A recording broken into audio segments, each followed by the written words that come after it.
detalles con respecto a ese tema, pero por lo menos hacemos unas orientaciones básicas como para entender un poquito de cómo la célula se organiza especialmente para la generación de energía. En este capítulo también viene el estudiar peroxisomas, entonces allá al terminar un poquito ya mitocondrias aparece peroxisomas que generalmente queda a cargo del alumno, ¿verdad? No es que yo desarrollo así peroxisomas, pero el alumno tiene que leer.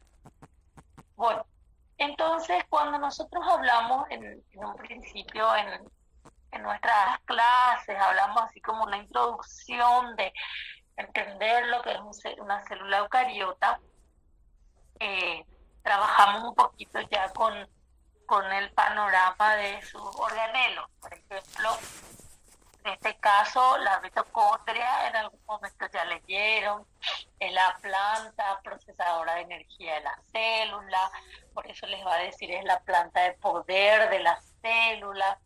La mitocondria eh, tiene sus propias características que ya veníamos diciendo en el sentido también genético, que la mitocondria tiene su propio DNA, tiene también sus propios ribosomas, sintetizan sus propias proteínas. En cuanto a eso van a ir también leyendo un poquito en relación a lo que dice el libro, a la parte genética. En realidad, en este punto de nuestra clase, cuando yo desarrollo esto, no insisto todavía en esa parte genética de la mitocondria, porque todavía no damos la parte genética. Pero les pido a los alumnos que siempre lean, porque cuando alcancemos la parte genética así del núcleo, como que ya se va comparando nada más ya con la mitocondria. Entonces el alumno termina leyendo más temprano que tarde, antes que decir más tarde. Algún momento va a leer, pero más temprano que tarde, le digo yo, termina leyendo sí o sí. Entonces, el DNA mitocondrial existe, es circular, parece el de las bacterias, pero existen varias copias. En ese sentido es muy parecido nomás al comportamiento del plásmido, porque el plásmido sí puede haber en varias copias, no al DNA que le llamamos cromosómico mismo de las bacterias. Entonces, en esas características la mitocondria. Vamos a hablar en esta primera parte de su estructura y la función primordial de la mitocondria, y después en la segunda parte de nuestra clase vamos a incorporar los conceptos de metabolismo. Entonces ahora simplemente vamos a organizar, conocerle a la mitocondria.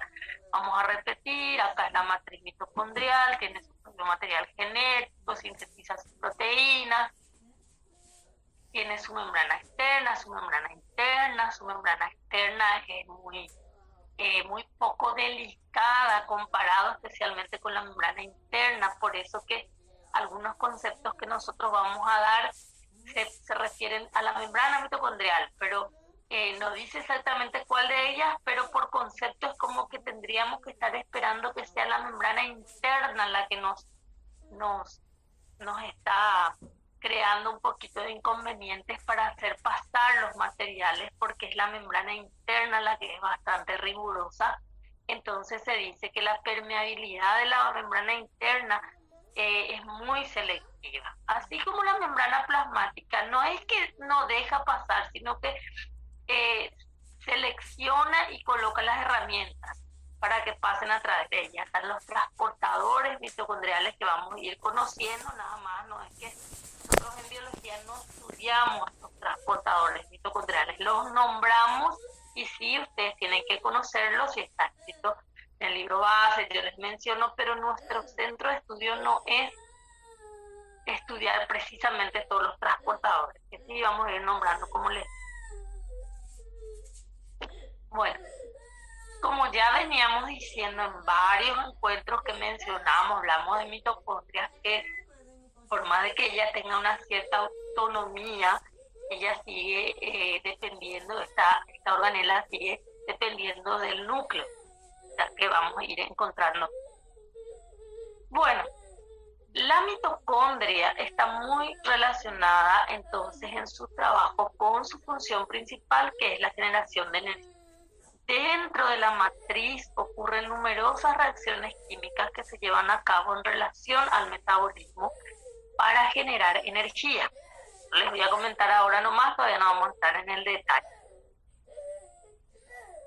Y por eso la estrella de la mitocondria en poder estudiar su función se basa en lo que se llama la fosforilación oxidativa y la generación de ATP. Para entender esto, nosotros vamos a empezar a hablar de la cadena respiratoria, que es muy importante para la función de la mitocondria en generación de energía. Entonces, la célula tiene su llamada cadena respiratoria. En la mitocondria está adosada la membrana interna de la mitocondria, pero en los procariotas está en su membrana plasmática.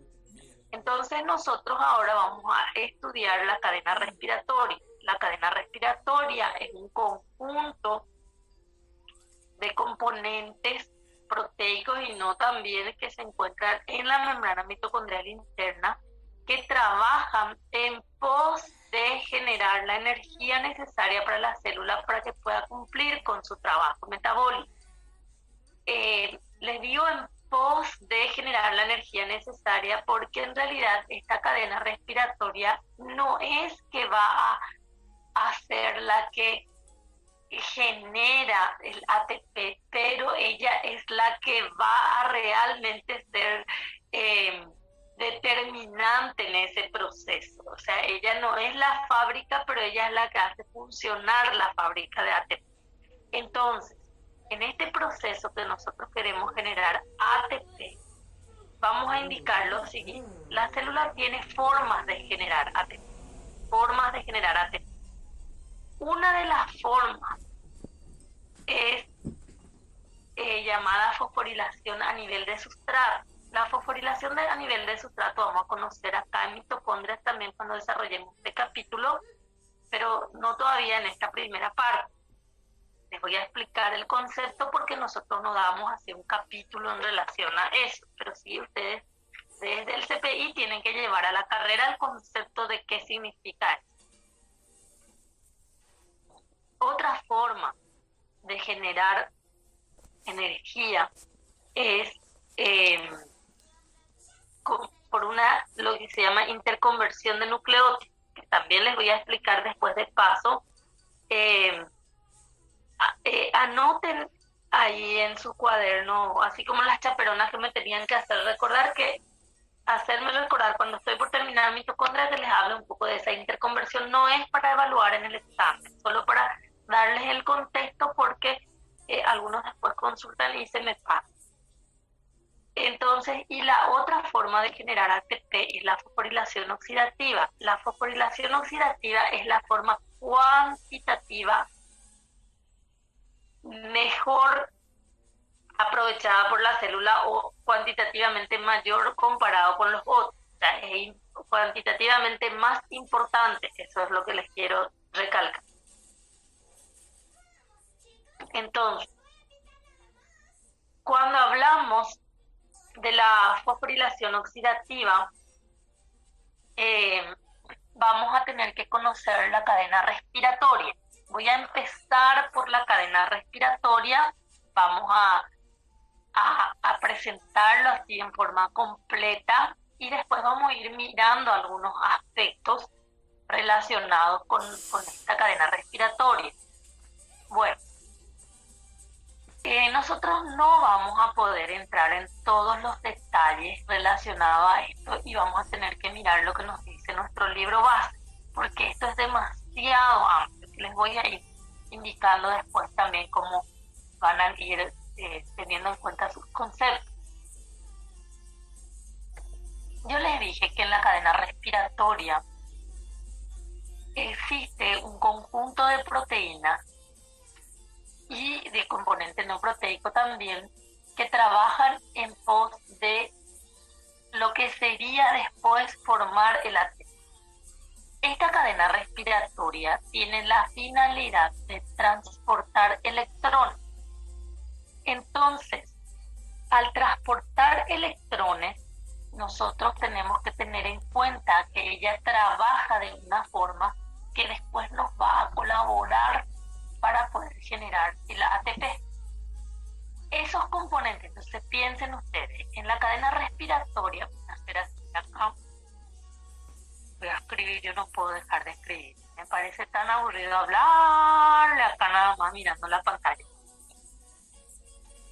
Y no sé ni si están ustedes ahí atrás. Ahora tengo 105 por lo menos conectados, no sé ni si me... Bueno, entonces, nosotros tenemos que tener en cuenta la cadena respiratoria. En la cadena respiratoria ustedes van a tener, voy a colocar así, cadena respiratoria. Este es mi simple cadena respiratoria. Entonces acá voy a tener un componente que no es proteína. Entonces voy a tener un componente lipídico. Y voy a tener por otro lado componentes que son proteínas. Entonces le voy a decir cadenas peptídicas, porque le dicen cadenas peptídicas, tienen diferentes tamaños. Nosotros no entramos a discutir ahora si va a ser el péptido o la proteína realmente, pero le dicen complejos proteicos, porque en realidad funciona como uno solo y tiene pequeñas partes otra vez en su interior, que son algunos le dicen los péptidos, las proteínas, porque en realidad se consideran que se organizan, por más que le digan las cadenas peptídicas se organizan en términos de proteínas ya porque tienen grupos prostéticos, por ejemplo. Entonces, ese punto nosotros no vamos a entrar a discutir si es mejor llamarlo o no, pero si les dice el libro sus cadenas peptídicas, sus partes peptídicas o sus proteínas, entonces está bien, con tal de que les es diferente, que no es carbohidrato, no es lípido, no es ácido nucleico, está bien, ¿está? Dentro del contexto de las familias químicas. Estas proteínas, entonces ustedes van a fijarse que pueden estar agrupadas en lo que se llaman complejos proteicos, que le voy a poner acá esta denominación de los complejos proteicos. Y hay otra proteína que le dicen libre, proteína libre, que no es del libre, del lípido, estoy diciendo nomás lo que voy a indicar. Entonces, estas proteínas que forman complejos se agrupan en ellos, en los complejos, y se dividen en 4 complejos dentro de la cadena respiratoria. Está el complejo 1, el complejo 2, el complejo 3 y el complejo 4. Esto sí se le suele llamar con números romanos. Está como que establecido eso en bioquímica, ¿verdad? Dentro de la cadena respiratoria. Entonces, cada complejo es un mundo que tenemos que conocer por lo menos la base, no así los detalles, porque nosotros no podemos entrar en los detalles ahora en el CPI, porque si queremos detalles yo les tendría que enviar a ustedes a otros libros, y en mitocondrias no me apuro tanto porque ustedes aprendan muchas cosas, porque eso se da en la carrera otra vez. El segundo curso, que es la cátedra de bioquímica, prácticamente se ocupa de todo el metabolismo todo el año, entonces no me apuro demasiado, ¿verdad? No es como genética, por ejemplo. Genética damos nosotros en el CPI y realmente insistimos bastante porque dentro de la carrera casi ya no se toca, ya poco, nada, o se menciona, no hay más una cátedra con ese nombre. Entonces nosotros tenemos que tener en cuenta que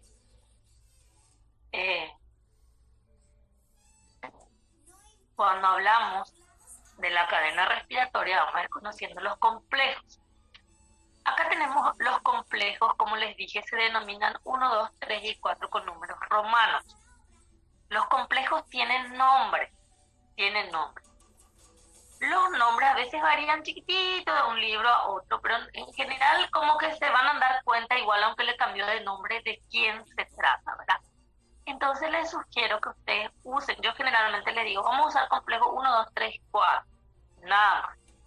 Pero si por ahí se mencionan nombres, yo les digo que usen el de nuestro libro, el que está en el texto, el que está en la imagen, no vayan a otro lado, porque se van a enredar. Entonces, tenemos esas características.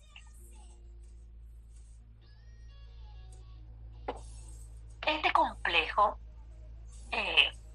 o sea, esta cadena respiratoria, entonces, tiene sus partes que son estos complejos. Ahora pensemos en cada complejo, en cada complejo. Esos complejos, como tienen otra vez sus partes, sus subunidades, se organizan de una manera que vamos a analizar aquí. No es para recordarnos así todos los numeritos, pero es para interpretar algunos aspectos importantes de la cadena respiratoria. Entonces, en el complejo 1 nosotros vamos a tener, esto es un número aproximado, no es nunca exacto ni redondo, pero por ahí tenemos que en el complejo 1 ustedes piensen que tienen aproximadamente 45 subunidades. Imagínense si vamos a empezar a conocer todos los componentes de los 45 componentes del complejo 1. Claro que no vamos a poder. Y ahí es donde se abren ciertas lagunas, porque ustedes incluso en internet pueden encontrar tesis en relación a cada complejo. O sea, el que quiera leer más puede encontrar, no sé, 400 páginas solo del complejo 1, ¿verdad? Pero tenemos ciertas lagunas también. Yo no puedo decirles en biología cómo realmente estamos en la actualidad, pero les puedo hablar de una generalidad, porque yo no voy a leer todo eso ahora. Pero sí, por ejemplo, la generalidad siempre se mantiene, ¿verdad? Que por lo menos si nosotros tomamos lo que nos dice nuestro libro base y decimos, hay 45 unidades, nosotros tenemos que analizar cómo se comporta eso. Por ejemplo, él nos dice que 7 de ellos se codifica por el DNA mitocondrial, o sea que 7 de ellos deriva luego del trabajo interno en la mitocondria. Y el resto, que en este caso 38, el resto deriva del DNA nuclear. Si yo me voy al complejo 3 o 2, igual si quieren irse ya al complejo 2, ustedes van a ver que tiene 4 componentes. Los 4 derivan del DNA nuclear y nada deriva del DNA mitocondrial. Entonces ahí tenemos la pauta de lo siguiente. Si nosotros comparamos ya el complejo 1 con el complejo 2, vamos a darnos cuenta de la diferencia de tamaño que tienen ellos por los componentes que tienen. Y además vamos a decir que el complejo 1 tiene sus componentes que derivan del DNA nuclear y del DNA mitocondrial. Por eso que a veces los libros dicen su origen es mitocondrial y nuclear, no es que está siempre diciendo DNA, su origen es mitocondrial y nuclear por los componentes proteicos que está hablando. En el complejo 2 no tenemos hasta el momento, esta es la generalidad y no cambió eso, cambió, ¿verdad? Genética, que se llama succinato deshidrogenasa o deshidrogenasa de succinato, que no tenemos información del DNA mitocondrial para los componentes del complejo 2. El complejo 2 es chiquitito, entonces ahí también ya nos damos nos orientamos en la pausa, en la pauta de que el complejo 2 es chiquitito, el complejo 1 es muy grande, ¿verdad? O sea, que tenemos incluso diferencia de tamaños en los complejos y no solo de origen de sus proteínas, de sus componentes. El complejo 3 tiene 11 subunidades y el complejo 4, 13, son así bien pareciditos de ellos, ¿verdad? Pero se repite el mismo fenómeno que el complejo 1, tanto en el complejo 3 como en el complejo 4, que también tenemos información del núcleo y de la mitocondria, como ustedes ven acá. Y se repite el mismo fenómeno, que la información es mayoritariamente del núcleo y no de la mitocondria. O sea, esas son las generalidades que se manejan siempre en biología, independiente a que si ya se descubrió, si acá es 46, 44, o alguien le dice 50, que ya es mucho, ¿verdad? Pero igual se manejan unas bases en generalidades, no cambia eso.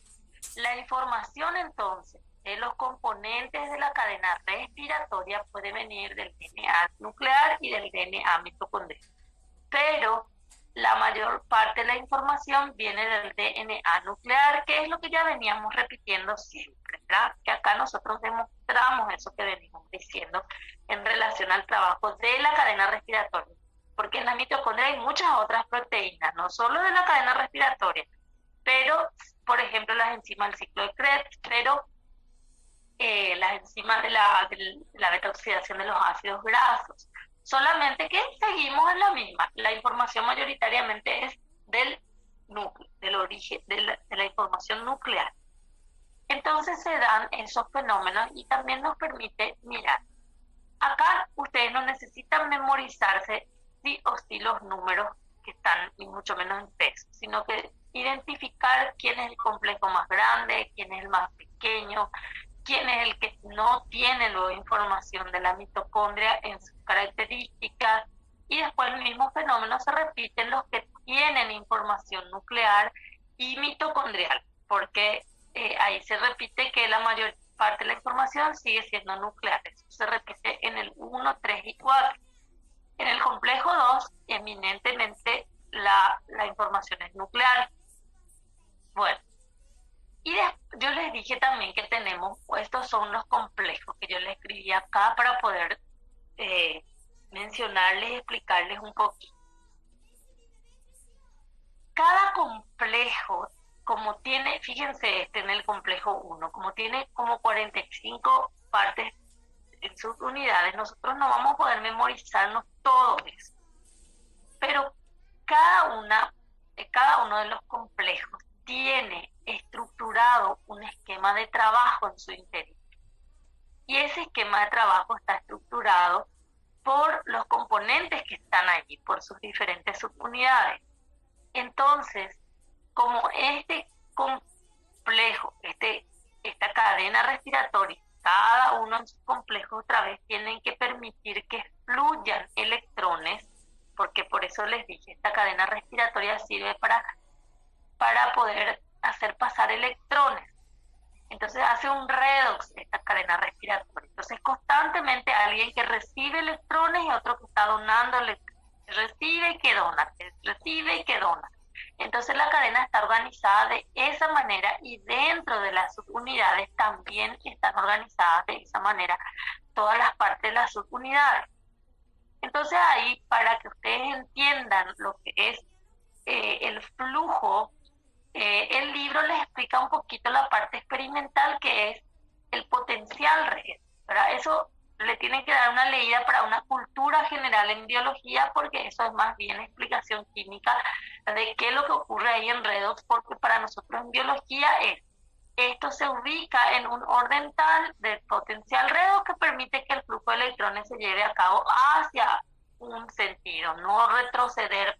Para nosotros en biología es ya importante entender la conclusión de todo ese trabajo que se realizó para demostrar que ocurre el flujo de electrones en un sentido. Para eso sirve, no así para enredarte y entender todo el redo, para eso está la química. Ustedes tienen química, digo si es en un curso que no tienen química.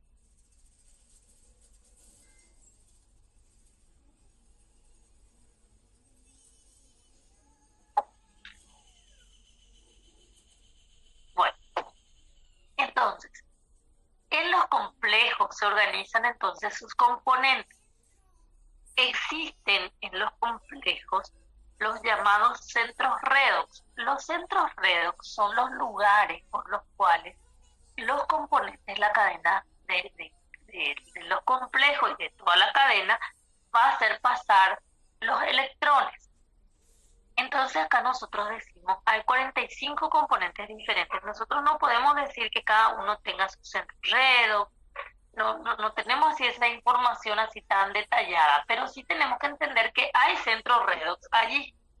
Entonces esto significa una generalidad, no significa que sí o sí hay esos dos centros, esos son los dos únicos que están ahí, ya está ahí los 45, después, quiere decir que 43 están sin, no, esto es una generalidad, significa lo siguiente, que en el complejo 1 yo voy a encontrar centros redox de flavina mononucleótida. Flavina mononucleótida. La flavina mononucleótida, le voy a presentar después, entonces actúa como un centro redox. Deriva de las vitaminas, de la riboflavina, y también hay centros redox hierro-azufre. Entonces los libros les va a decir, tiene centros redox de flavoproteínas, les puede decir que hay centros redox hierro-azufre, les puede citar, si no es acá, en otro contexto, les puede decir, hay MB, MC1, tenemos la orientación de Risky, son términos que se usan para ir mejorando la descripción nada más en relación al trabajo del flujo de electrones, en relación a centros redox. Pero ya depende mucho del libro traer un detalle y no, entonces no podemos nosotros entrar en todos los detalles y no les menciona ni busquen, ¿verdad? Porque si ustedes van solamente con citocromo, pueden encontrar como les dije, un libro solo de citocromo. Entonces van a morirse de angustia si quieren leer todo y conocerle todo el citocromo. Entonces tenemos que tener en cuenta esas características de los centros redox. Entonces acá lo que nos dice el mensaje es que el complejo 1 tiene centros redox de flavina mononucleótido y de hierro azufre. O sea, eso vamos a encontrar ahí. Sí o sí vamos a encontrar ahí. Ahora, también el mensaje que nos da es un posible orden ahí. Entonces, primero como que está la flavina mononucleótido y después está el hierro azufre, que vamos a ir indicando después en el flujo de electrones. Porque primero ahora le vamos a conocer a la cadena respiratoria, después le vamos a ver en su función.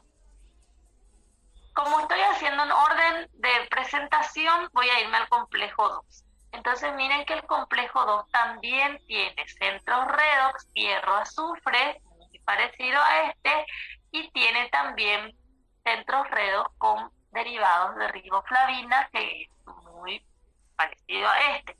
Pero esto es de flavina mononucleótido y este es de flavina adenina dinucleótido. Pero estos dos se llaman flavoproteínas. Las que tienen estas características, o sea que las proteínitas, las unidades que están aquí son de características flavoproteínas porque dependen de los derivados de riboflavina, que le dicen como grupo prostético, a lo mejor el libro le llama coenzima, a lo mejor le llama cofactor. En realidad los libros de biología como que mezclan todavía estas características y nosotros dimos, según el Antonio Blanco, que era un grupo prostético. En realidad esos términos, grupo prostético, cofactor, coenzima, se van remodelando y ya hay pareceres distintos en bioquímica. Pero para nosotros ahora en el CPI sirve con que ustedes identifiquen que esa es la parte no aminoácidica. Entonces, si el libro les dice una coenzima, es una coenzima. Si es un grupo prostético, es el grupo prostético porque es la parte no aminoácidica. Desde el concepto que nosotros dimos, no cambió. Coenzima, que va a ser algo que le ayuda en el proceso, porque estos son trabajos de enzimas. Y cofactor le va a decir a alguien que está con él también para ayudarle en el proceso. O sea, desde el sentido de qué es lo que significa para nosotros, no tenemos diferencias en los términos porque nosotros no entramos todavía en los detalles de esos términos realmente en su función, ¿verdad? Entonces nosotros lo que queremos acá es una parte no aminoácidica que nos ayude en el trabajo. Eso es lo que queremos, ¿verdad? Entonces tenemos las flavoproteínas, le dicen centros redox hierro-azufre, le dicen también los libros proteínas ferrosulfuradas, eso ya depende del detalle de cómo le llaman, y es lo mismo. Vamos al complejo 3. En el complejo 3 aparece ya la familia de los citocromos. La familia de los citocromos. Entonces el citocromo B es uno de ellos. Otra vez hay centrorredos hierro-azufre, citocromo C1 es otro. Entonces acá aparecen los centrorredos de hierro-azufre y citocromo. Esas son como que las referencias de cada centrorredo. Nosotros no podemos decir, ay, no hay los otros centros, ¿será que existen los otros? No, no sabemos y se toma luego como que no todavía porque es como una generalidad lo que se está presentando siempre, ¿verdad? Por lo menos de lo que ya se estaba conociendo. Después me voy a ir al complejo 4. El complejo 4 también tiene sus centros redos. Acá aparecen más datos, nada más ya. Hay otra vez centros redos de citocromo, hay centros redos de cobre. Entonces va cambiando un poquito ahí los términos que utilizan y también los detalles. A veces algunos libros traen más detalles, menos detalles, depende de lo que está explicando.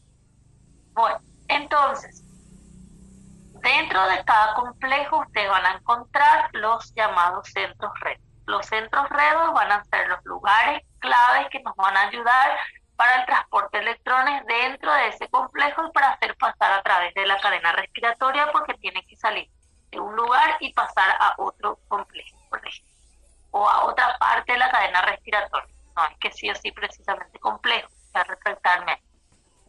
Entonces nosotros vamos a tener en cuenta que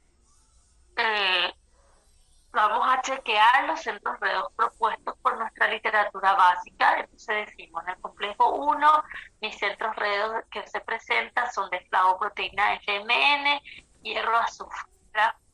En el complejo 2 me presenta otra vez flavoproteínas, pero es de HAD y también me presenta hierro, azufre.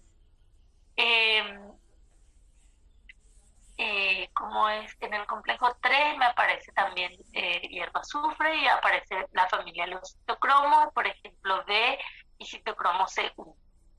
En el complejo 4 me aparecen los citocromo citocromo A3 y lo que les va nombrando en el libro y lo que ven en la imagen. Y cobre, centros redos con cobre. Entonces, ahí en esos centros redos con metales, de repente lo que les puede decir, aparecen los en como la hemoglobina, o en parecido a otros que les menciono. El libro no sé de con qué profundidad va a hablar, entonces pues, es muy posible que aparezca ahí los términos también del sí, escrito.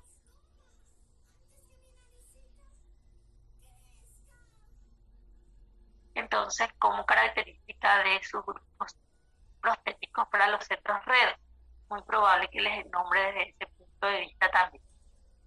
No está escrito porque en realidad cuando tienen el cobre o tiene hierro, solo hierro, entonces a veces le dicen el hierro hemi, porque el hierro puede estar dentro de una estructura llamada hemi, o sea, hierro hémico. Pero el hierro puede estar fuera de una estructura, fuera de la estructura del hemi, entonces le dicen hierro no hémico. Se explica otra vez.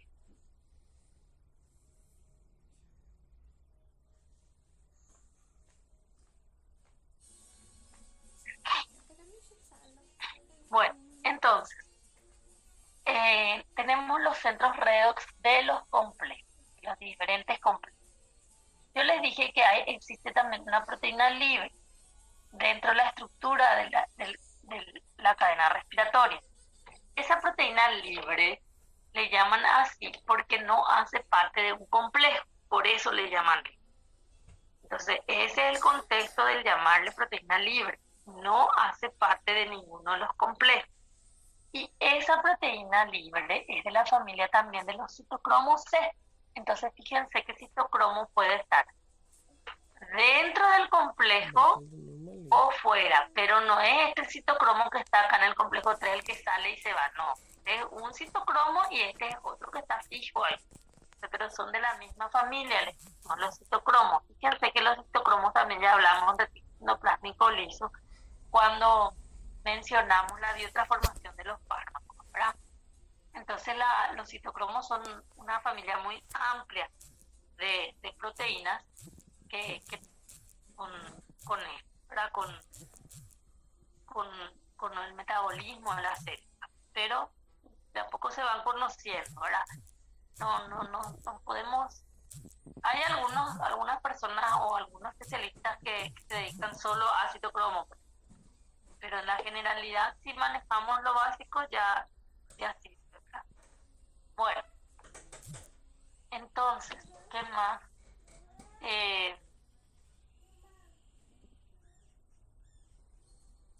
Y el componente lipídico, que les dije acá también que existe, es la ubiquinona. La ubiquinona es la coenzima Q, tiene también sus características, está formada por estructuras isoprenos. Entonces, químicamente hablando, les va a describir. Todo este conjunto trabaja en el transporte de electrones, perdón. Y ese transporte de electrones, entonces, es muy importante para que se pueda generar la energía suficiente como para a su vez generar ATP, que es la energía cuantitativamente mayoritaria para la célula. Acá tenemos un esquema de los siguiente. Acá tenemos la presentación de los diferentes centros redos que estamos estudiando. Por ejemplo, acá no presentan citocromos, pero presentan los otros. Por ejemplo, el centro redox de FMN tampoco presenta FAD, pero FMN sí presenta. Es muy parecido la FAD. Pues les voy a ir indicando algunas cositas.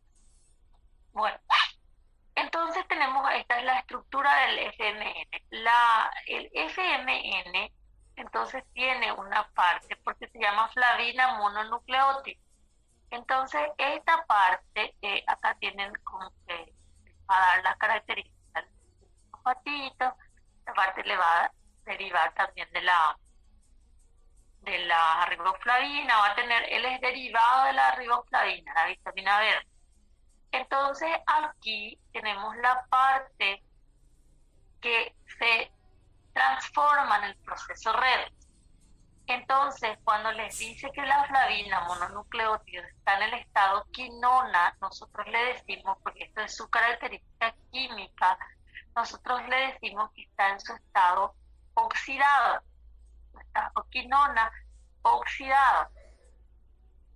Ella va a pasar a reducirse, esta estructura va a pasar a reducirse, tiene que ganar electrones, como está aquí. Entonces, le dice la forma reducida de la flavina mononucleótido o del componente, por eso dice del FMN, ¿verdad? Porque está hablando solo de sus siglas, depende de cómo presenta, eso no vamos a entrar a discutir ahora. Entonces le dice su estado es hidroquinona. Su estado de hidroquinona les muestra aquí cómo ella se redujo por la transferencia de estos protones. Esto ustedes, fíjense, yo le estoy diciendo, pero en términos de va a ganar electrones, va a perder electrones, porque estamos hablando de un redox, el que gana electrones se reduce, el que pierde se oxida. Y acá les muestro también los electrones con los protones. Entonces, esta parte que ustedes ven acá, a veces los alumnos dicen, ¿y por qué me dice protones y electrones? Y lo que pasa es el hidrogenión y todos esos términos así químicos le van a preguntar al profesor, porque yo no le voy a enseñar redox. Le van a preguntar al profesor de química por qué se expresan así estos términos, que sirven también para biología. Bueno, entonces fíjense que es como que tiene que ganar. Yo les voy a decir así en términos rápidos y prontos, es como que tiene que ganar 2 hidrógenos por el proceso redox, que ahí va a estar también la transferencia de electrones, ¿verdad? Los términos químicos adecuados lo van a ver con el profesor, yo más bien les llevo los términos sencillos como que ir ubicando. Entonces como que tiene que ganar 2, lo realiza en 2 pasos, en uno primero y en otro segundo, como muestra acá. Entonces, por eso que hay un estado intermediario, les va a decir el de semiquinona. El estado de semiquinona ya es el estado de transición entre la forma oxidada y la forma reducida. La forma reducida que nosotros usamos, como es el definitivo, lo que nos sirve en biología, es la hidroquinona. Por eso que los libros de biología muchas veces saltan de este estado a este estado, porque los libros de química se encargan de presentar estos detalles. Nuestro libro en este caso trae ese detalle como para recordarnos que hay un estado intermedio de transición entre el estado oxidado, que es quinona, y el estado reducido, que es hidroquinona. Entonces, si yo digo el estado de hidroquinona, ustedes tienen que entender que ya van no electrones de alguien, entonces ya tienen los hidrógenos ahí acomodaditos en esta parte de la estructura, que no hace falta que ustedes sepan hacer así la fórmula, pero tienen que saber que tiene una estructura en anillos, que eso deriva de la riboflavina, la vitamina B2, y entonces ahí en ese punto es donde ustedes van a transformar haciéndole ganar los electrones, entonces por eso le ubican ahí los hidrógenos. Eso es lo que ocurre. Bueno, entonces, para nosotros en biología, el estado quinona es el oxidado, el estado hidroquinona es el reducido, y ese estado nosotros lo vamos a entender que cambia en su estructura, y a la vez, acá yo les digo, este estado es oxidado, este estado es reducido, pero alguien se tiene que transformar con él, todavía no presentamos acá. O sea, si él ganó electrones acá, de alguien tuvo que haber ganado electrones. No es así que apareció como arte de magia, así, dibu, y le colocó ahí, punto. No, sino que alguien tuvo que pasar por un proceso similar de cambio redox también con él, y eso es lo que vamos a ir viendo después. O sea, un constante cambio de redox. Cuando uno se está reduciendo es porque otro se estuvo oxidando, y viceversa, así se están cambiando. Por eso la cadena respiratoria está ubicada de una manera que se llama en potencial redox, para poder hacer ese trabajo de ir pasando, como que uno va a tener mayor fuerza que el otro y le va a extraer sus electrones, le va a estar sacando como para que fluyan los electrones. Pues vuelvo a esto. Este es el centro redox con hierro azufre. Entonces nosotros tenemos que tener en cuenta cómo está organizada, y también puede haber solo de hierro. Esto es lo que les dije recién. El E en el hemo, cómo le está expresando. Tiene hierro en su centro, en estado ferroso, porque va a ir después, va a ganar, pero les va a dar los estados, ¿verdad? Férrico, ferroso, porque les va a dar los estados en relación a la reducción. Ya les indico. Entonces, esta es una estructura en anillos que le rodea. Esto realmente ustedes van a ver esta estructura más adelante, ahora no adelanta, ¿verdad? Entrar. Solo que les dije que este hierro está dentro de esta estructura en anillo, que es una estructura orgánica, le llaman M o M. Pero si el hierro está afuera, si hierro nomás, hierro de vale, hierro de hierro libre, como quieran llamarlo, no está dentro de esa estructura del anillo, le dicen a veces hierro no émico, ¿verdad? Para indicar que no está dentro de esa estructura. Y después nosotros tenemos que también pasa su estado oxidado a reducido constantemente, ¿verdad? Más 3, más. Entonces como que está cambiando el hierro, por más de que esté en una estructura, fíjense en anillo, el hierro es el que cambia de su estado oxidado a reducido. Estas son las formas porque este es el anillo que nosotros tenemos, el anillo principal, este es el anillo.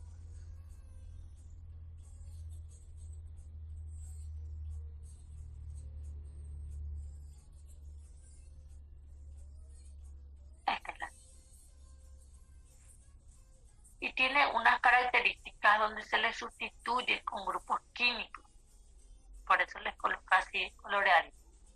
Y la proteína le tiene que sostener, entonces muestra acá que se sostiene con cisteína. Hay casos que se sostiene con histidina, entonces ahí es donde le cambia un poquito los nombres, le dice los centros Rich.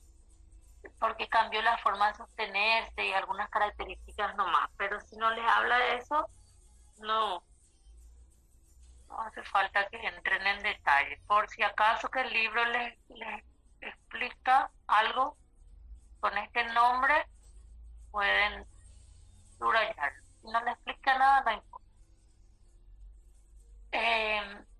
Entonces, también pasa de su estado oxidado a reducido por el tema del flujo de electrones. Y este es entonces la estructura también de la ubiquinona. Los mismos estados vamos a tener, oxidado y reducido. Los nombres también coinciden con la flavoproteína FMN. Entonces van a tener en cuenta que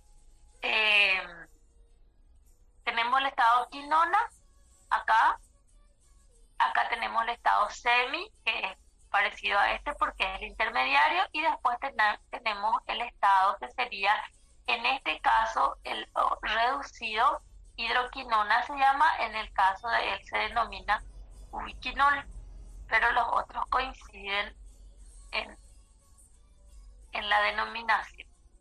Entonces, fíjense que también cambió a esta altura por la transferencia de electrones. No hace falta que ustedes se memoricen las fórmulas, pero sí tienen que tener en su cabeza los lugares más que menos, no menos que más, donde cambió y ganó, se le colocó los hidrógenos y los nombres de los estados.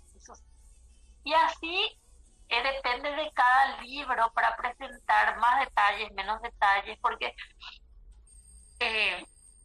por ejemplo, hay algunos que ya presentan FAD otra vez ahí, o presentan otra parte, otros presentan también el cobre, cómo se comporta, depende mucho, o los citocromos, entonces depende mucho del libro para que dé más detalles, menos detalles. Entonces no podemos entrar acá con estas características. Lo que nosotros tenemos que ir viendo es, los centros redos existen en la cadena respiratoria, tienen que cambiar porque hay flujo de electrones, entonces ellos pasan de un estado constantemente de oxidado a reducido, como son los comportamientos. Entonces, por ejemplo, si estoy hablando de FMN, entonces le estoy hablando en su estado quinona, en su estado hidroquinona, y así. ¿Dónde te fuiste a pasar, Gianluca?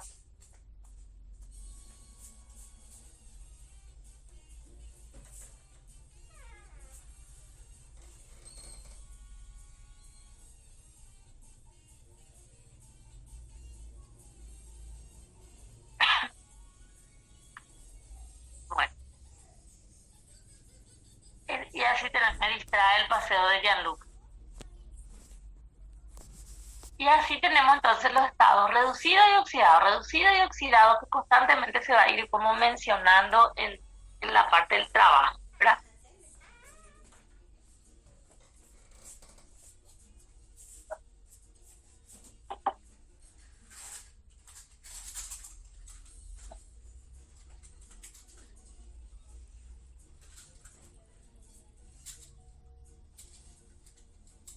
Bueno,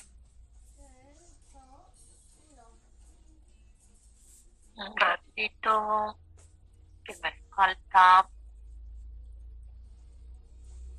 Ok, este voy a usar ahora por en cuanto, después vamos a volver a estos casos. Tenemos entonces la cadena respiratoria. La cadena respiratoria se encuentra, como yo les dije, en un orden en el que tiene que recibir electrones, hacer pasar los electrones a través de esa cadena respiratoria y hacer llegar al aceptor final. El aceptor final de electrones en la cadena respiratoria es el oxígeno molecular. Y acá es donde les dije que en los términos del libro les va a hablar en potenciales redos, ¿verdad? Porque como que se va a medir ciertos potenciales, cierta energía, les va a hablar en voltios, ¿verdad?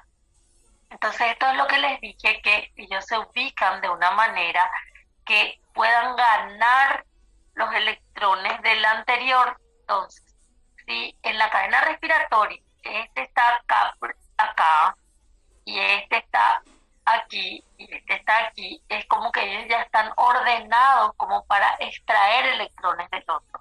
O sea que este que está aquí es más fuerte que este, entonces le va a extraer sus electrones. Este que está aquí es más fuerte que este, le va a extraer los electrones. Entonces se ubican en ese sentido. Y acá les muestra esas características, por eso les dice, les da todos estos numeritos, y acá les dice cómo nosotros podemos trabajar con los electrones en la cadena respiratoria, que después vamos a volver a este detalle, y cómo podemos influir con la concentración de protones en la matriz y en el espacio intermembrana. Esto se va a aprovechar para poder hacer funcionar una estructura que se va a encargar de la síntesis del ATP. Este dice por eso paso 1 y paso 2, porque resume que el flujo de electrones está relacionado, con la generación de ATP. Este es hasta acá es la cadena respiratoria. Y la cadena respiratoria es la portadora de electrones. Esta cadena respiratoria no es la que genera ATP, sino que ella influye sobre el generador de energía, que está siempre cerca de él, porque depende de él. Entonces, generalmente se le dibuja luego al lado. Y algunos le llaman complejo 5 a este componente que vamos a ir nombrando después, pero al decirle complejo 5 no quiere decir que es parte de la cadena respiratoria. Se llama nomás complejo 5 porque casi siempre está en relación, o sea que en el sentido de que no es casi siempre, sino que siempre está dependiendo de la cadena. Y entonces se nombra ya los componentes de la cadena respiratoria y le llaman complejo 5 para dar a entender al trabajo completo de la generación de energía. En ese sentido es lo que muchos le llaman complejo 5. Por eso que cuando ustedes le leen por ahí, le llaman complejo 5, no van a decir, algunos creen que es parte de la cadena respiratoria y por eso le puso complejo 5. No, está claro que se le va a llamar complejo 5 y está claro que no es parte de la cadena respiratoria. Es un acomodo nomás ya el nombre que se le coloca. Este voy a dejar por en cuanto. Bueno, y ahora voy a irme otra vez a la cadena respiratoria y voy a explicarles ahora, vamos a conocer cómo funciona esta cadena respiratoria. Bueno, yo les dije que acá tiene que haber un flujo de electrones. Esos electrones, les dije, no vienen así, no aparecen así de la nada. Esos electrones tienen que venir de algún lado. Alguien tuvo que dar esos electrones. Entonces, para la cadena respiratoria existen dos donadores de electrones. Uno se llama FAD. Un ratito que voy a mirar la estructura.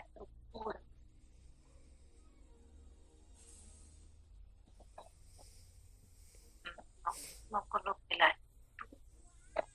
Un ratito voy a dejar de compartir. Y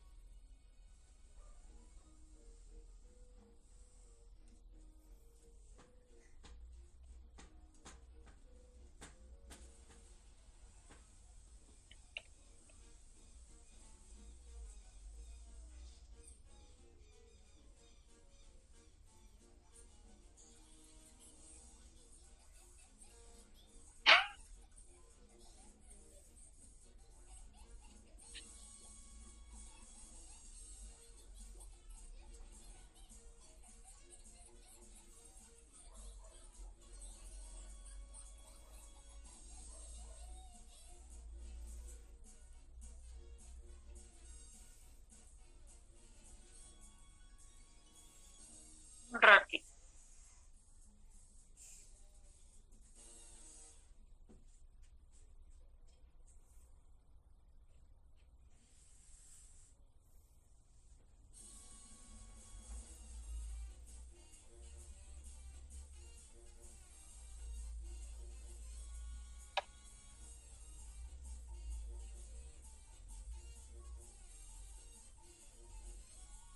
Bueno, les quiero mostrar acá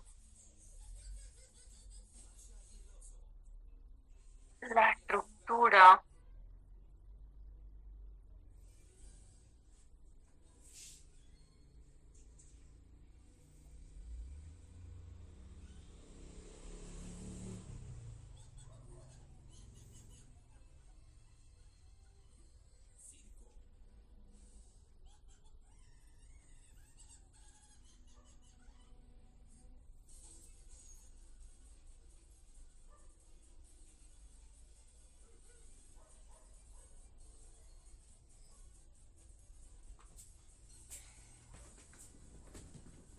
Bueno, voy a compartirles acá de la web.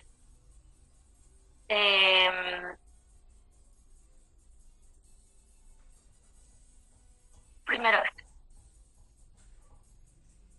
cuando ustedes hablan de, solo que una imagen, les abrí todo un ratito. Acá, cuando ustedes hablan de los donadores de electrones de la cadena respiratoria, van a hablar de NAD y FAD. NAD y FAD son los... FAD ya mostramos que está también relacionado con el complejo 2 y mostramos la estructura de FMN, que es muy parecido al FAD, porque derivan de la misma vitamina. Pero necesito que entiendan algo acá que les voy a ir explicando. Acá, por ejemplo, el costadito acá en la manito. Entonces, esta es la estructura del NAD. No hace falta que ustedes se memoricen toda la estructura, pero tienen que saber que deriva de la vitamina niacina. Entonces es nicotinamida adenina dinucleótido, es su nombre correcto, eso sí tienen que saber. Entonces tienen el NAD, acá falta parte, ¿verdad? Porque muestra solo lo que se transforma, y acá tienen un estado oxidado. Entonces NAD se va a reducir, este es el estado reducido de NAD. Entonces la transformación, fíjense dónde lo realiza, acá, en esta parte de su estructura. Entonces se le agrega ahí el hidrógeno y como en los procesos de redos que van a ustedes ir viendo químicamente hablando, es como que sacarle dos hidrogeniones también. Son los términos que yo uso para biología, a lo mejor químicamente no estoy muy hablando correctamente, pero la esencia es que quiero que entiendan qué pasó en biología. Entonces, ustedes van a tener en cuenta que el NAD va a ganar ahí en ese lugar su hidrógeno. Como generalmente se están donando dos, por decirlo así, ustedes van a encontrar que en su estructura él solo puede captar uno. Por eso les quiero mostrar la estructura, no para que se memoricen. Solo puede captar uno. ¿Qué ocurre? Por eso ustedes le van a encontrar, este es el estado que a nosotros nos interesa en biología, NAD oxidado, NAD reducido, porque ganó. Pero ¿dónde está el otro? El otro porque él no puede estar captando los dos, entonces por eso que ustedes le van a encontrar constantemente en las reacciones, pero no es que sí o sí en biología es constante, pero no es que sí o sí van a encontrar así como y que está mal si no colocan, no estoy viendo acá, acá, por ejemplo. Entonces acá ustedes van a tener que estar captando uno aquí y va a estar como sobrando un protoncito después. Este que está aquí se le tiene que colocar acá en relación a la ecuación química. Entonces por eso que ustedes van a encontrar casi siempre, este es NADP, es el primo hermano de NAD, no le hagan caso a la P, pero se puede ajustar los mismos conceptos. Ahora va a ganar acá, pero no le dona a él a la cadena respiratoria, NAD es el que le da. Entonces tenemos aquí el estado oxidado, el estado reducido de NAD y el GAN aquí, por eso está reducido, y como no tiene lugar en su estructura para captar los dos, entonces se queda uno como un protoncito. Entonces nosotros después vemos en biología cómo se toma esa situación. Lo que es químicamente correcto no siempre se está escribiendo todo en biología, y no por eso está errado en biología, sino que la interpretación química es la misma. Entonces, por ejemplo, les voy a mostrar con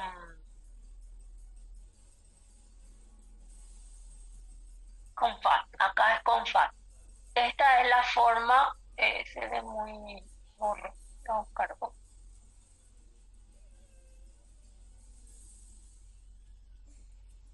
Es nata,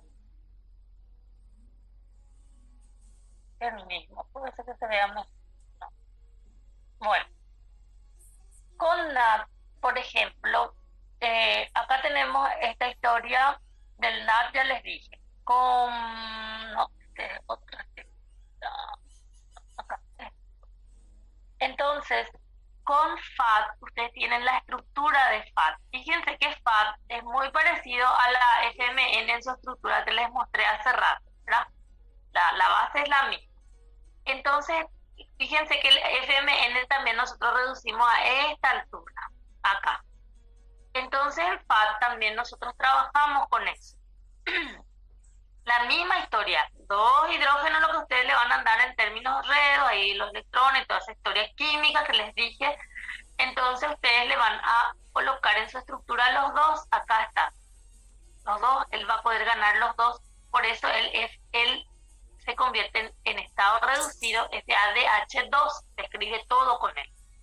Entonces, porque él por su estructura, este componente puede captar los dos, ¿verdad? Entonces, esa es la diferencia un poquito entre FAD y NAD, cómo se trabaja.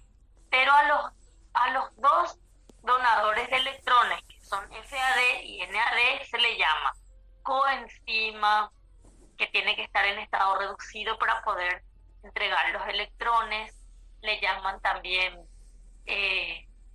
equivalentes reductores, porque le donan sus electrones a la cadena respiratoria, y así son los términos que se utilizan, porque a veces los alumnos me dicen, NAD es una coenzima o un cofactor, o es un grupo prostético, o es un equivalente reductor.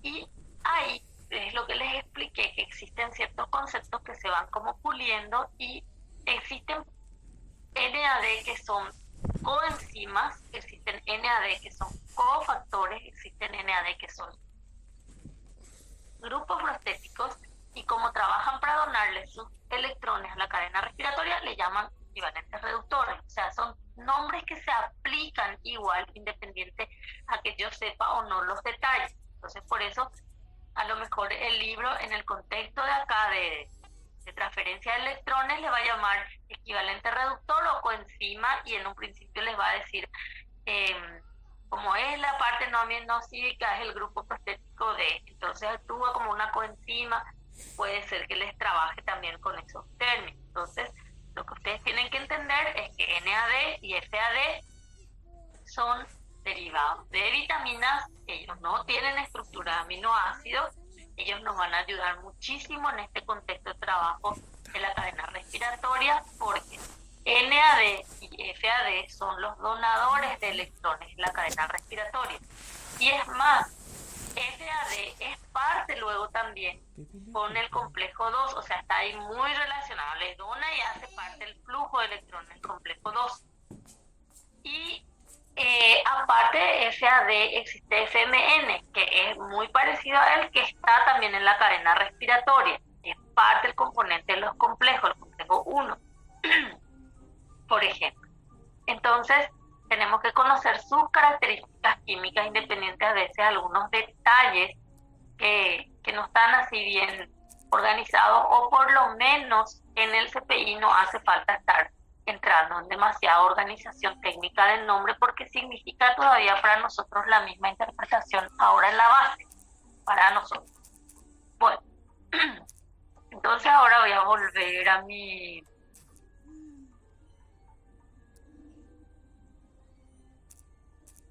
PowerPoint. y voy entonces a la cadena respiratoria. Y tengo que entender entonces que este NAD, y lo que les dije con NAD es esto, pues les muestro nomás ahora y después vuelvo al detalle. Acá, fíjense, suele venir así. Este es el estado reducido y este es el estado que le acompaña, o sea, el protoncito que le acompaña, porque dijimos que por sus características de estructura química no puede captar a los, pero están ahí como que alguien perdió los dos, no pudo quedarse con esto, ¿verdad? Entonces él no pudo captarlo todo y tuvo que, perdón, tuvo que dejar este libre, por decirlo así. Solamente que tenemos que tener en cuenta que no siempre aparece todo esto en biología, a veces aparece NAD nomás, por eso no quiere decir que está mal, porque ahí lo que les da en biología es el estado es reducido. Químicamente hablando, falta ponerle el protoncito ahí, hacer bien la ecuación, ¿verdad? Pero para nosotros en biología ya significa el estado con el cual estamos trabajando. Bueno, entonces, NAD va a ser, por un lado, yo voy a tener NAD. NAD le va a donar los electrones a la cadena respiratoria. Tiene que estar en estado reducido. Y por otro lado va a estar SAD, que tiene que donar sus electrones a la cadena respiratoria. Tiene que estar reducido también. Bueno, si yo voy a donar electrones desde NAD, yo voy a donarle al complejo 1. Al complejo 1. Por eso el complejo 1, como les dije, varían un poco a veces los nombrecitos, pero va a tener casi siempre NADH, porque recibe de él. Porque muchas veces el nombre de los complejos se dan también en términos del que recibe y a quién le da, pero no es que sí o sí se sigue toda esa regla. Hay unas cuestiones así como para entender, ¿verdad? Y entonces acá le llaman deshidrogenasa NADH o NADH deshidrogenasa al complejo, porque hay otros nombres también parecidos. Entonces NAD reducido, que está aquí, le va a donar sus electrones a la cadena respiratoria. Por eso él se va a oxidar acá. Volvemos a oxidar. Y le damos los electrones al complejo 1. Cuando llega al complejo 1, independiente a los detalles que tengamos o no, se estima que sí es una flavoproteína la que recibe primero los electrones. Por eso le vamos a dar primero como SMN. Ahí ya no les va a decir cuál de los miembros del complejo 1 es, si es el número 1, si justo es el número 2, el número 3, pero el concepto tiene que estar instalado. Primero le va a recibir una flavoproteína que está en el complejo. Y esos electrones tienen que recorrer por todos los centros redos del complejo 1. Les presento 2 ejemplos nomás, o les digo que hay más, lo que sea, pero en el contexto general la idea tiene que ser que tiene que pasar por todos los centros redes de ese complejo.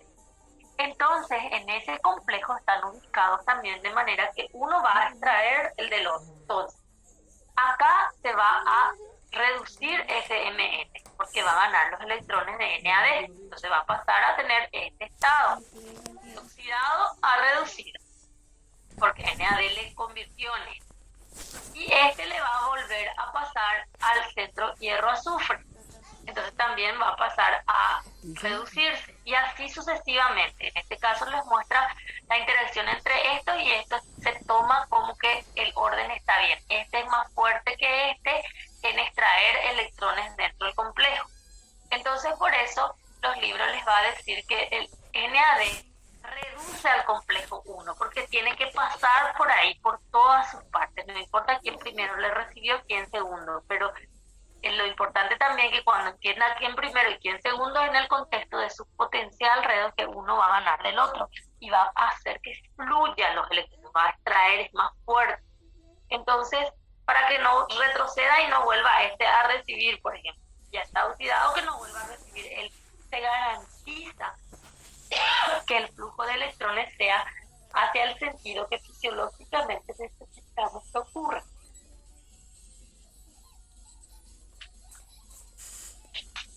Bueno, entonces ahí pasamos por el complejo 1. Por todos los centros redes del complejo 1 pasa y se estima que un centro hierro-azufre le va a donar a la ubiquinona los electrones. No es, se estima que es de un centro red hierro-azufre y no de la FMN.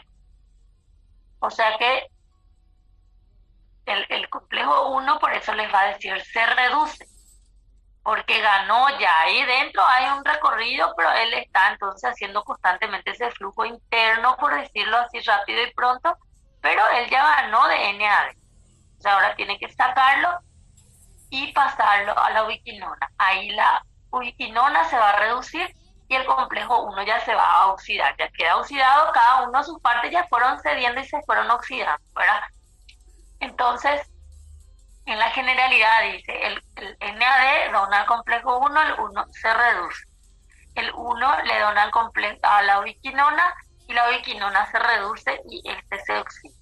La ubiquinona le va a ceder al complejo 3 y ahí les muestra más o menos los esquemas básicos que podrían tomarse, porque como que pareciera ser que él puede donarle al citocromo, al hierro azufre, como que no hay así un orden exacto o que dependiese tal vez de una situación u otra, pero sí le va a donar al complejo 3, al complejo 3. Esa es la idea, en citocromo B o en hierro azufre, pero el que va a recibir finalmente para que salga del complejo 3 va a ser un citocromo C1. Esa es la concordancia. Estos son algunos. Cuando ustedes buscan así en internet y cosas así, algo a veces sí o sí cambia, pero la esencia siempre se interpreta de la misma manera. Entonces, por ejemplo, acá tenemos sale del complejo 3 los electrones y se le dona al citocromo libre. El citocromo libre, no es que hay 4 citocromos, sino que él se puede mover, Entonces, llega al complejo 4 y le dona entonces a los componentes del complejo 4, cobre, el citocromo A, A3, cobre B. Entonces se retira del complejo 4 los electrones que estamos donando y se le entrega al oxígeno molecular y se reduce a agua.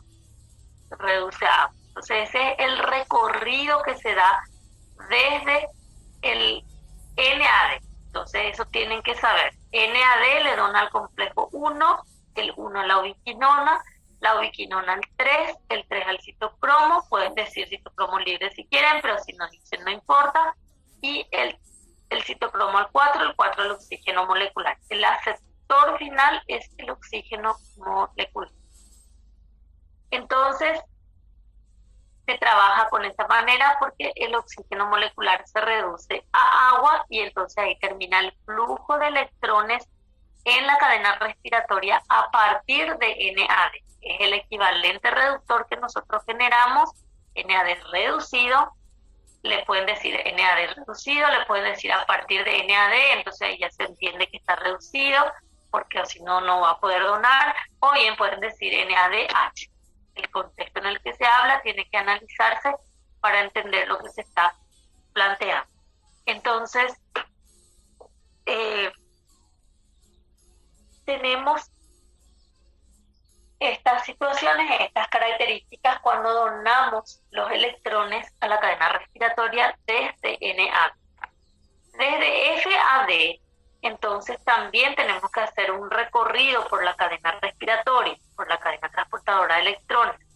Pero FAD va a donar al complejo 2, El complejo 2 va a hacer lo mismo que el complejo 1, va a hacer pasar por sus centros red, eso sí. Después le va a entregar a la ubiquinona, pero fíjense que es el hierro azufre otra vez lo que le entrega a la ubiquinona, como que él es más fuerte luego que la flavoproteína. Le entrega a la ubiquinona y la ubiquinona le va a entregar al complejo 3. Acá les muestra como una posibilidad nomás desde la ubiquinona que viene desde acá, ¿verdad? Estos son pequeños detalles que al final no nos influyen mucho porque va a ser igual el flujo del electrón, ¿verdad? Y va a hacer el recorrido por el complejo 3, citocromo, al complejo 4, lo mismo, oxígeno molecular. Entonces, si yo estoy partiendo de este equivalente reductor, de este donador de electrones en la cadena respiratoria, de esta coenzima o de esta coenzima reducida, como le esté llamando, nosotros estamos donando la cadena respiratoria sus electrones al complejo 1. Y de ahí hago un recorrido por ubiquinona, complejo 3, citocromo, complejo 4 y tiene que llegar al oxígeno molecular. Si yo dono los electrones desde esta coenzima reducida, yo voy a darle al complejo 2 y voy a hacer después el mismo recorrido que hice como para NA. Del complejo 2 a la ubiquinona, al complejo 3, al citocromo, al complejo 4, al oxígeno molecular. O sea que la diferencia va a estar solamente en donde empieza a donarse los electrones, la cadena respiratoria.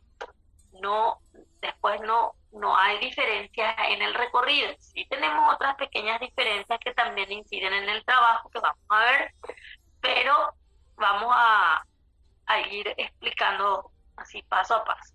Entonces no se olviden, estos dos son los que le pueden donar sus electrones a la cadena respiratoria y esos dos lo realizan en un recorrido que está preestablecido porque la cadena respiratoria organiza sus centros redox en relación a sus potenciales redox que les permite entonces hacer pasar los electrones hacia un sentido, que llegue al oxígeno molecular, no es que retroceda, porque si no estuviesen en ese orden, es como que va a entrar acá el electrón, puede retroceder, puede venir otra vez, nunca va a llegar al oxígeno molecular. Y detrás de este trabajo hay un trabajo muy importante para después generar la energía. No es así que ellos recorren nomás y lo importante es que llegue al oxígeno molecular porque sí, no pasa. No, sino que se necesita que eso ocurra por algo.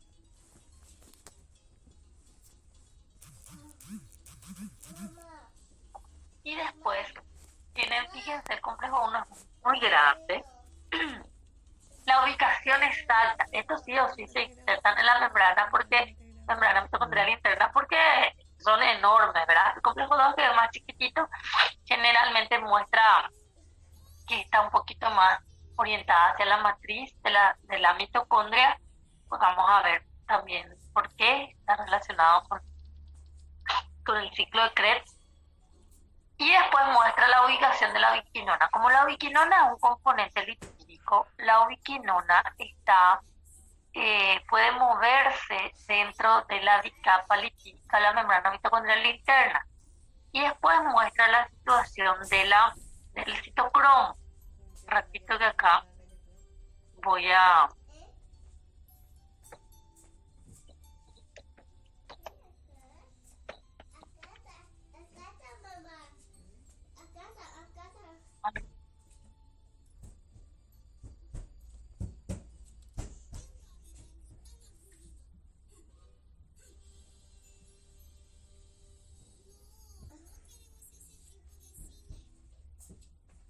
Bueno, les voy a proyectar, a compartir otra vez estas imágenes para que ustedes tengan en cuenta. Fíjense que hay muchos modelos así, pero la esencia es la misma. Acá, por ejemplo, el complejo 1, el complejo 2, no le puso acá como nuestro libro, pero están toditos, el 1, el 2, el 3, el 4, la ubiquinona, el citocromo, el complejo 2 le puso un poquito más para la matriz nomás, no le puso acá, y este es el complejo 5 que les dije, que él relaciona con eso ya. Entonces, fíjense que hay para todos los gustos en relación a ciertas formas de dibujar. Con eso ustedes no tienen que enredarse porque eso no va a hacer la diferencia. Miren esto. Entonces, esto muestra cómo es el complejo 1, la ubiquinona, cómo es el complejo 3, el citocromo, complejo 4 y la ATP sintasa. Entonces, como este es el complejo 2, ¿no? La ubiquinona está ahí. Entonces, esos detalles no les tiene que confundir, no tienen que ser motivo de confusión si le dibujó un poco más para arriba, un poco más para abajo, si le puso color celeste, si le puso color azul, si esos no son motivos. Fíjense que acá, por ejemplo, muestra el complejo 1, la ubiquinona, el 3, el citocromo y el 4. Y ahí ustedes van a decir, pero no está el complejo 2. ¿Por qué? Porque le está explicando el flujo desde NAD. Entonces es lo que estábamos diciendo. Al 1 la ubiquinona, al 3 el citocromo libre, al 4 al oxígeno molecular acá. Y acá explica para el flujo desde NAD. Complejo 2, ubiquinona, 3 citocromo libre, complejo 4 oxígeno molecular. O sea, separó nomás las explicaciones y el trabajo. Entonces, esos detalles no tienen que ser motivos para que ustedes se pierdan, porque a veces se quieren perder, que si está un poco más adentro, un poco más afuera, un poco más... no va a hacer la diferencia en interpretar la cuestión. Fíjense, ustedes entran en internet y encuentran para todos los gustos, pero la esencia tiene que ser la misma. No tiene que perderse esta esencia. Bueno, fíjense este. Así que un dibujo más colorichel. No sé qué es lo que quiero.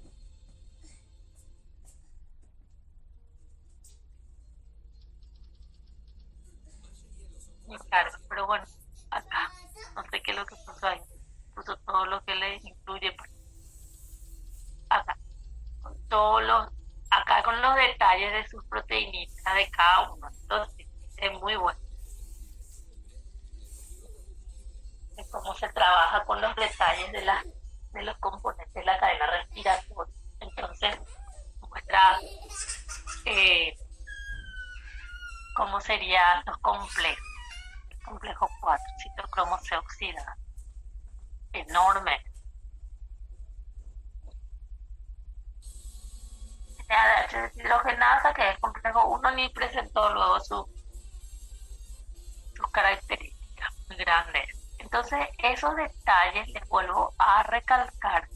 No se estresen en perderse demasiado en esos detalles, de que está un poco más para acá, un poco más para allá, un poco más si es rojo, que si es azul, que si no sé. Bueno, vuelvo a mi presentación.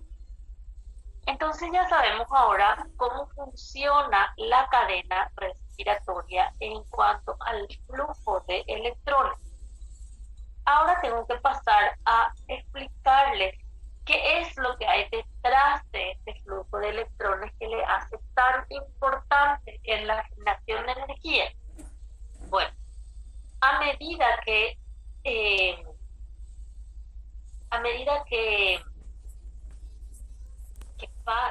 fluyen los electrones hacia el oxígeno molecular, que es lo que queremos, la cadena respiratoria va a tener la capacidad de sacar protones de la matriz mitocondrial y pasarlo al espacio intermediario.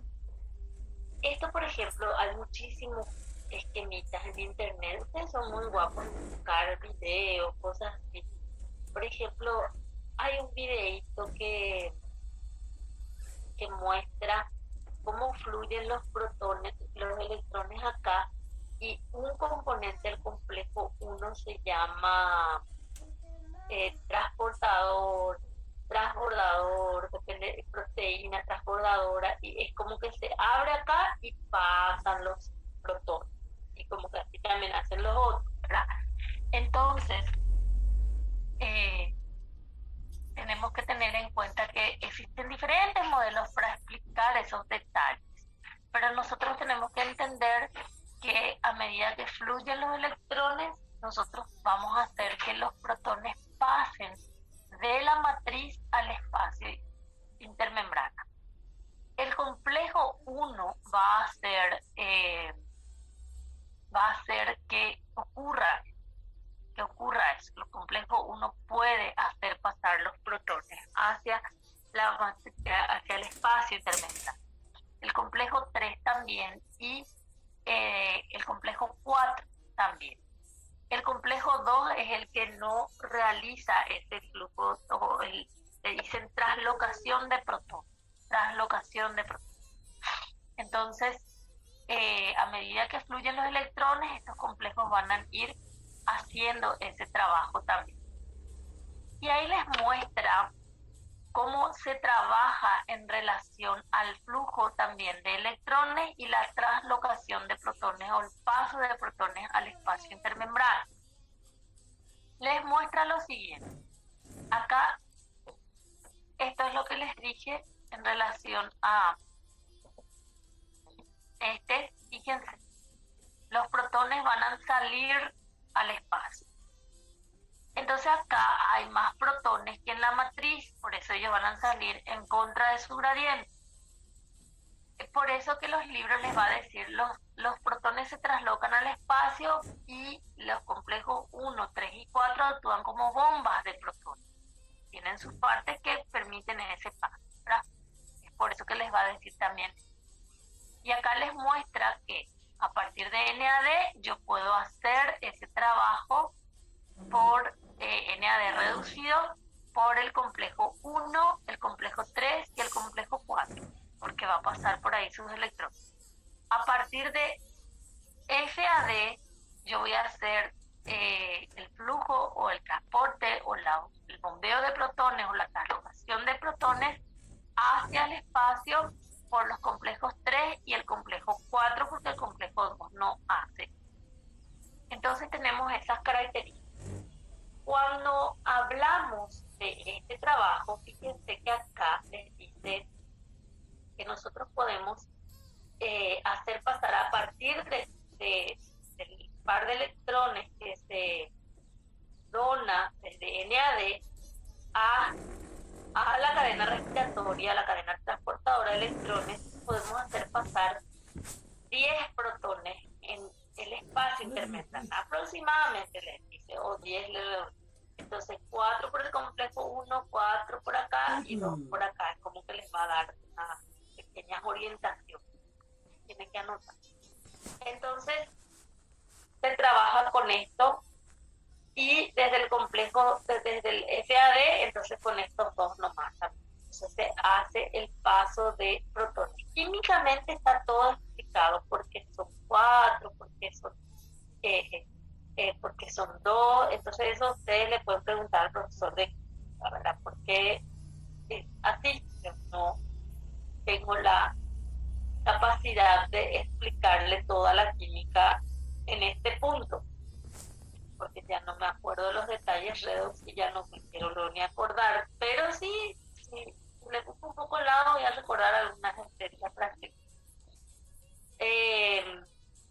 Bueno, y también hay conceptos ahí que se dan en biología y parten desde la química, pero no es que demasiado trascienden en la biología. Pero sí es importante saber que hacemos la translocación de protones, eso hay un gradiente ahí, eso es lo que a la biología le importa sí o sí, y tomamos los números estimados de la química por la cantidad que se va traslocando, le dicen, se bombea, no se trasloca, le dicen algunos, porque algunos recuerdan luego que hay un gradiente de concentración mayor, o sea, el gradiente es en relación al espacio es mayor con la matriz, respecto a la matriz. Bueno, ¿qué más acá?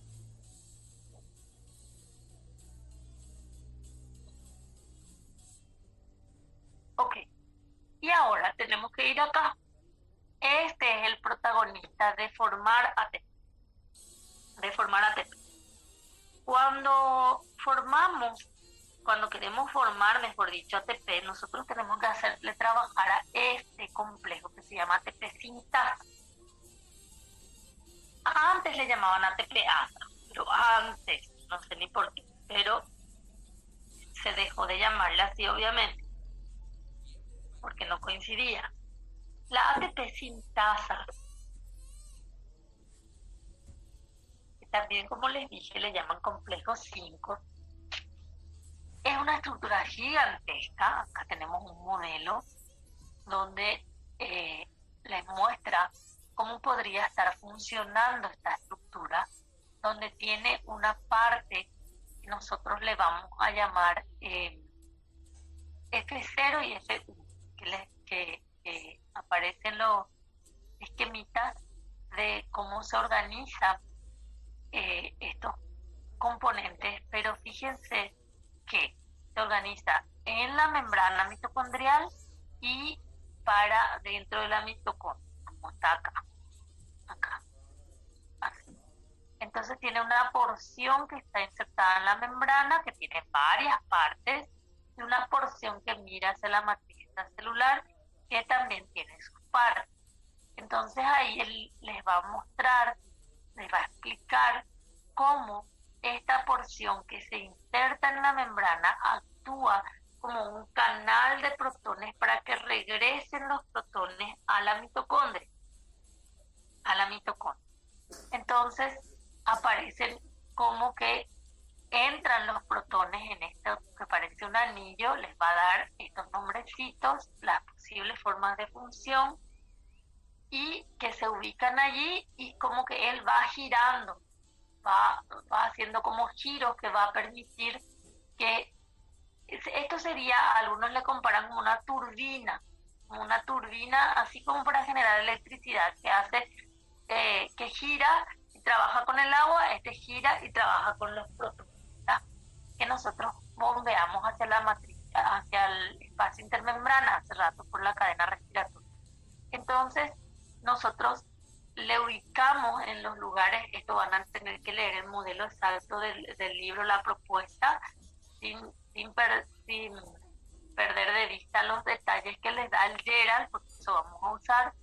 Y entonces los protones, como que esto gira, acá les da un componente que va a ayudar también para eso, su unidad A les va a decir, y los protones van a volver a la matriz, como muestra acá, va a volver a la matriz por ese pedazo que está insertado a la estructura de la membrana interna, a la mitocondria, ¿verdad? Que el libro les va a ir dividiendo otra vez en partes de trabajo, y que nosotros tenemos que ir identificando los detalles que él nos da, porque no vamos a poder conocer todos los detalles en sí, está complicado, ¿verdad? No vamos a poder dar todos los detalles en sí de las características, entonces usamos la propuesta que nos da en nuestro libro.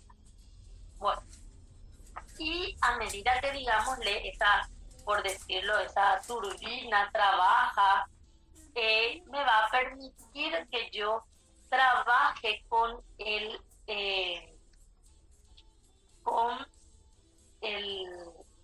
ADP y el fosfato inorgánico para que yo pueda generar ATP, como muestra allí. Entonces se trabaja en esas características.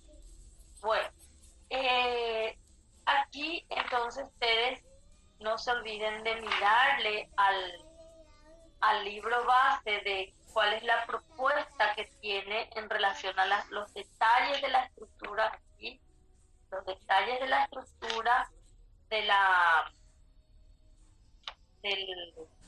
ATP sintasa, que les va a indicar la porción F0, F1 y lo que está haciendo. Entonces no se olviden de mirarle en detalle lo que él le está mencionando, las subunidades, las partes, anoten todo lo que él le está contando. Eso sí.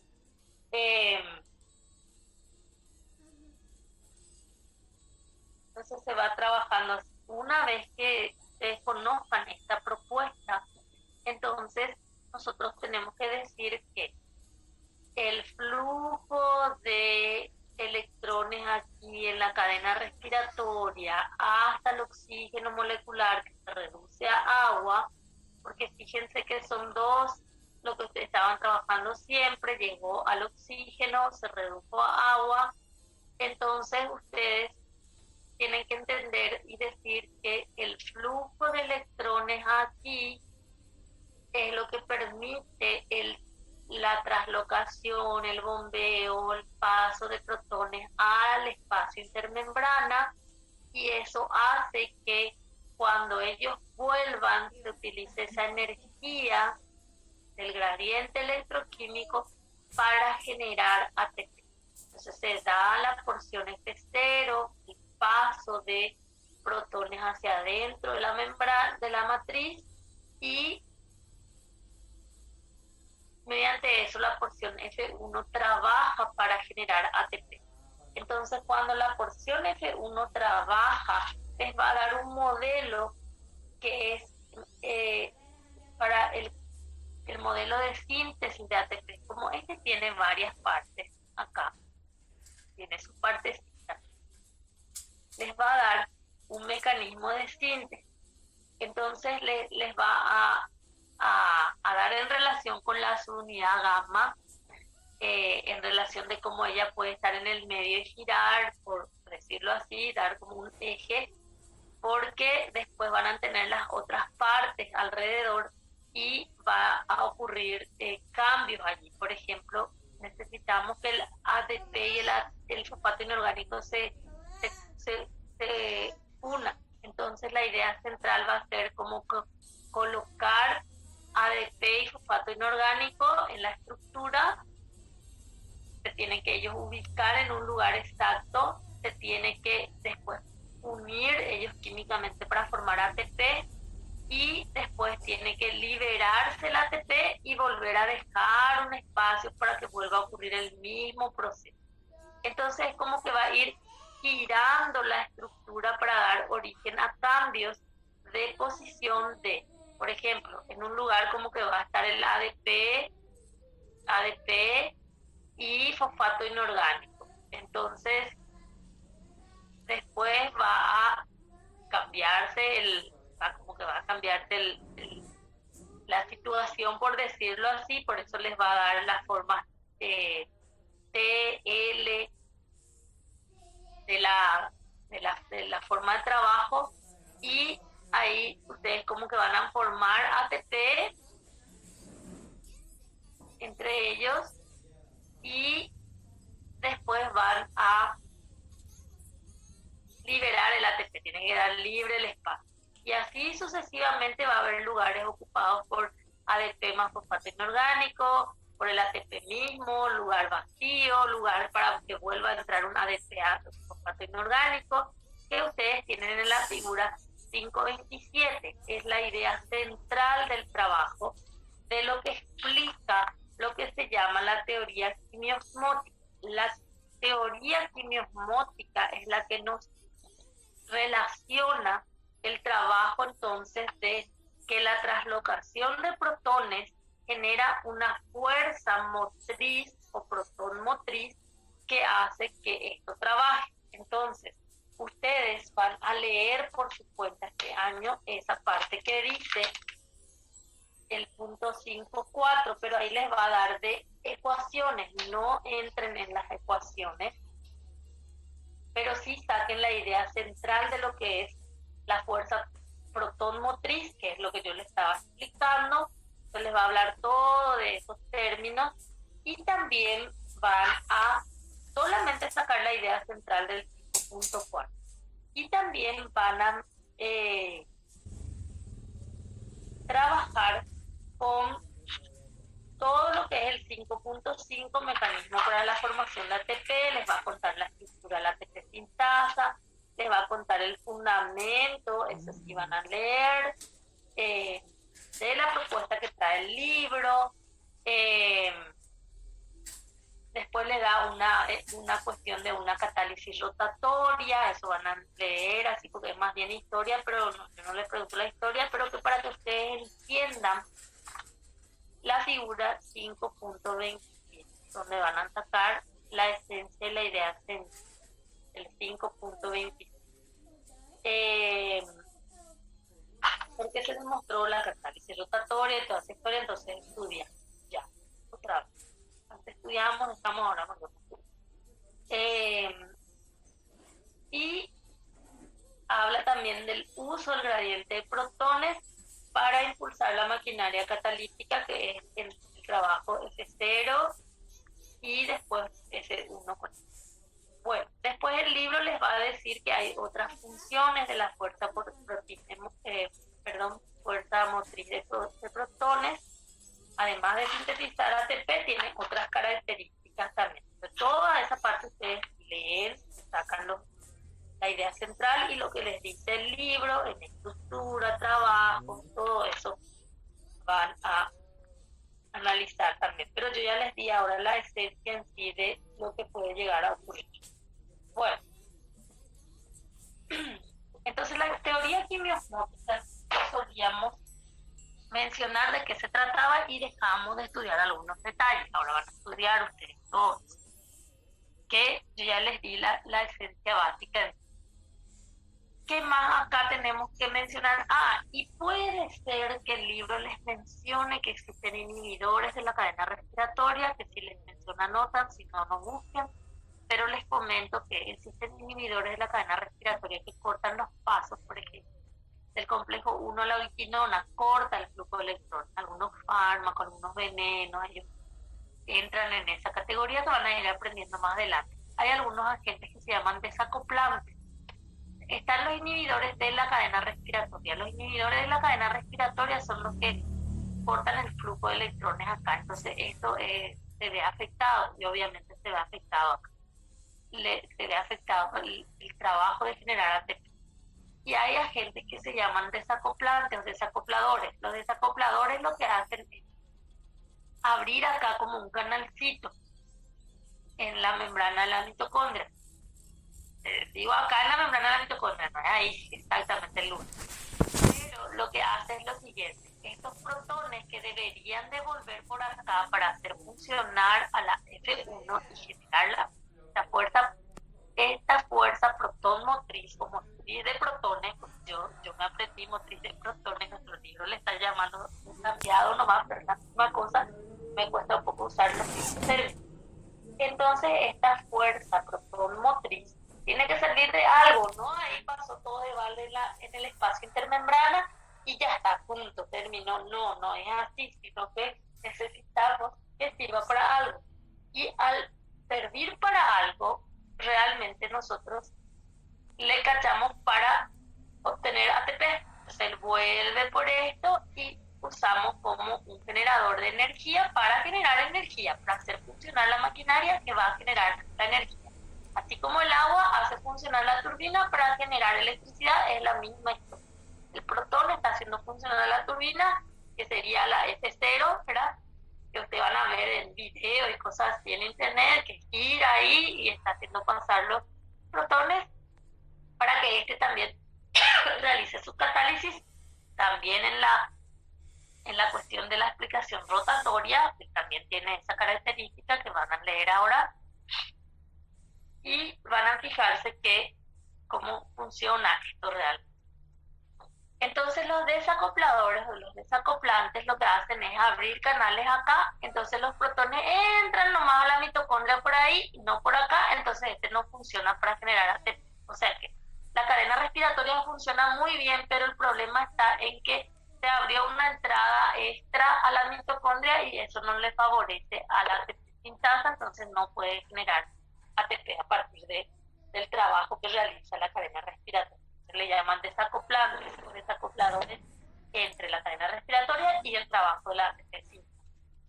Bueno, con esto nosotros decidimos un panorama general de la cadena respiratoria y lo básico que tenemos que conocer, y es importante conocerlo: su origen, su estructura, cómo funciona, quién le da los electrones, quién pide, dónde va, qué pasa con los protones por ese motivo, qué ocurre otra vez después con los protones cuando tengan que volver a la matriz mitocondrial, en qué nos ayuda ahí en la bioquímica, en la biología, en la fisiología. Por ende, explicamos todito acá.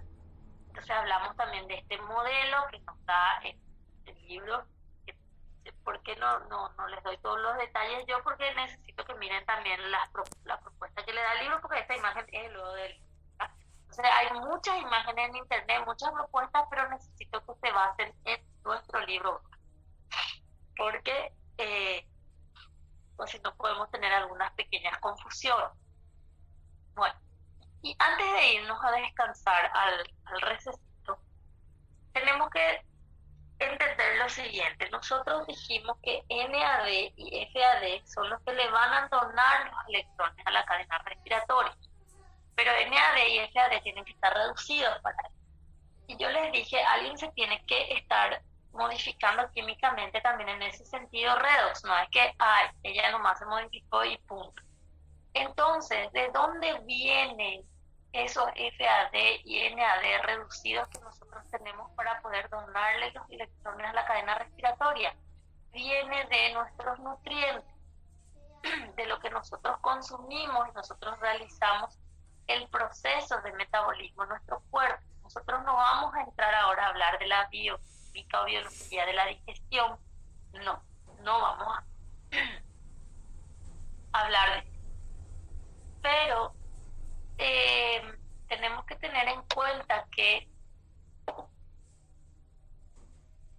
tenemos que analizar que a partir de los lípidos, los carbohidratos, las proteínas, nosotros vamos a tener sus moléculas más pequeñas, sus componentes más pequeños, que nosotros ya lo conocemos desde el punto de vista químico, yo ya no voy a explicar esto, y que al ir degradando esto, nosotros podemos tener los electrones de estos componentes y darlos a la cadena respiratoria. ¿Cómo los vamos a dar a la cadena respiratoria? Mediante NAD y FAD que nosotros vamos generando a partir de esto. Esto es así como un enredo ahora mismo, pero a medida que pasamos, nosotros vamos a entender mejor qué es lo que está ocurriendo. Entonces ahora mismo este esquema yo tipo paso, ¿verdad? Nuestro capítulo 5 está muy relacionado con el capítulo 3 de nuestro libro. Entonces hay imágenes del capítulo 3 y conceptos del capítulo 3 que yo les estoy explicando, porque nosotros no desarrollamos el capítulo 3 como tal. Por eso que aparece acá una figura del capítulo 3. No es que ustedes van a leer ahí todo el capítulo 3, sino que en relación a estos conceptos pueden ir a analizar ahí lo que... Y en base a la clase también. Entonces les muestra nada más cómo nosotros trabajamos con nuestros nutrientes. Él le dice etapa 1, 2 y 3 solo didácticamente hablando. Entonces en la digestión no se divide así, ni en la bioquímica solo didácticamente, ¿verdad? Como él enfocó para explicarnos algo que es muy complejo en algo más sencillo. Como que le dice, por ejemplo, que acá nos vamos a enfocar para generar ATP. Ese es su enfoque. Acá es como para trabajar y extraer los electrones, acá como para degradarlos. Entonces va contando las etapas que él dividió didácticamente. Entonces después volvemos a las que son las vías, le dice las vías anabólicas, las flechas azules, después las flechas verdes, que vamos a ir viendo porque nosotros ahora en mitocondria lo que queremos seguir es a las flechas verdes. A ellas las que le queremos seguir. Porque nuestra finalidad es generar energía en forma de ATP en la mitocondria. Entonces, como nosotros no tenemos como objetivo en biología estudiar paso por paso todo esto, lo que nosotros hacemos es dar un ejemplo nomás de cómo, así un ejemplo bien detallado de cómo podemos obtener energía a partir de un nutriente, y después damos otro ejemplo para comparar con él y el otro solo menciona. Entonces, lo que vamos a hacer ahora es mentalizarnos cómo nosotros podemos usar los carbohidratos para obtener energía, llegar hasta la mitocondria y aprovechar la energía de este carbohidrato que consumimos para poder generar ATP. Por ejemplo, si consumimos el almidón, de que consumimos hoy el pan, la chipa, el yu, lo que tenemos, ¿verdad? La papa. Bueno, entonces, ¿cómo nosotros vamos a organizar nuestro cuerpo para obtener energía a partir de ese proceso? Y vamos a presentar entonces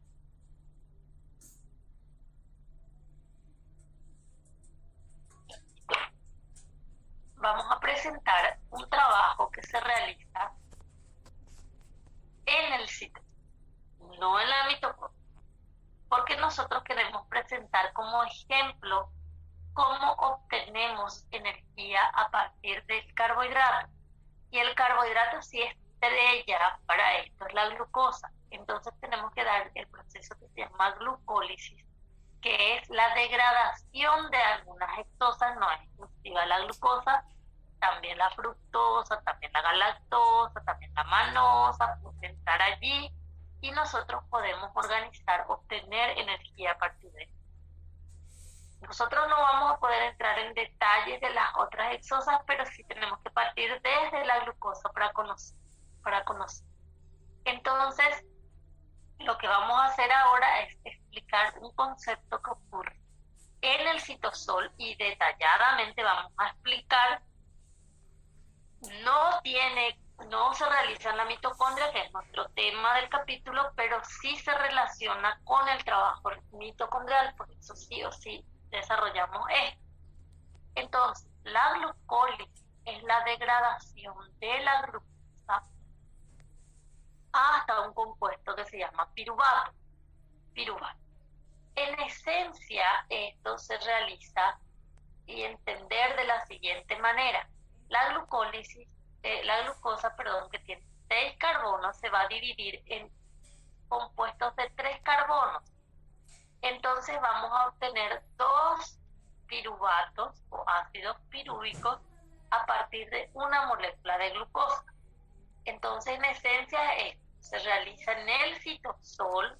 Está establecido que vamos a trabajar en 10 pasos, por más de que algunos libros traigan a veces subpasos, porque las enzimas que trabajan aquí, que son las que van a catalizar las reacciones químicas paso a paso, algunas dividen otra vez su trabajo. Entonces, antes incluso didácticamente algunos libros dividían todo y traía más pasos la glucólisis. Pero con el correr de los años, siempre fueron básico 10, pero algunos como que aumentaban un poco más, disminuía lo que no había. Entonces, ¿qué pasa? Como que la glucólisis como que después se fueron organizando los conceptos, se encontraron y que no hay necesidad de con los 10, claro, ¿verdad?